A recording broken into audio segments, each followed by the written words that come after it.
Non passa minuto senza che gli inquirenti non aggiungano una tessera al puzzle criminale che ha portato alla morte di Margherita Ceschin, la 72enne trovata morta nella sua casa a Conegliano il 24 giugno scorso e che sarebbe stata uccisa da 3 killer, un omicidio commissionato, questa l'ipotesi, dal marito Enzo Lorenzon, 79 anni, e dall'attuale compagna di origini dominicane con l'intermediazione di altre 2 persone, 7 in tutto quindi soggetti coinvolti, 4 di questi in carcere, tra cui lo stesso Lorenzon.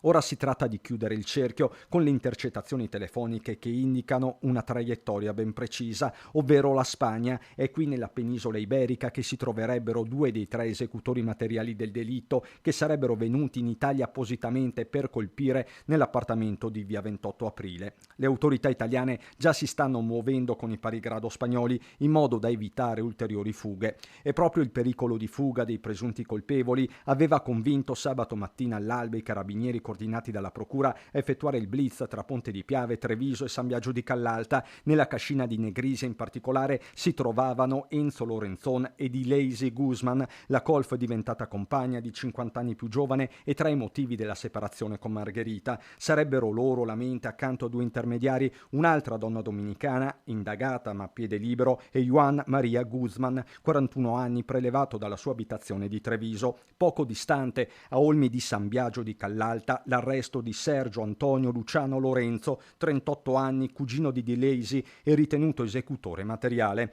Tutti nell'interrogatorio di garanzia si sono avvalsi della facoltà di non rispondere, tutti però resteranno in carcere come deciso nel pomeriggio dal GIP di Treviso, Marco Biagetti.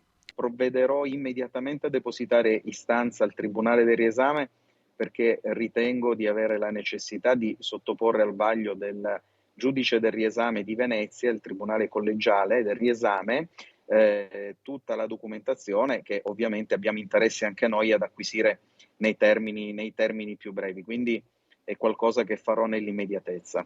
Mentre la 32enne resta nella sezione femminile del carcere della Giudecca, i 3 uomini, Lorenzon compreso, che sono a Santabona, potrebbero essere soggetti a dei trasferimenti. È presumibile, rimanendo il divieto d'incontro, che qualcuno venga trasferito in altro istituto penitenziario.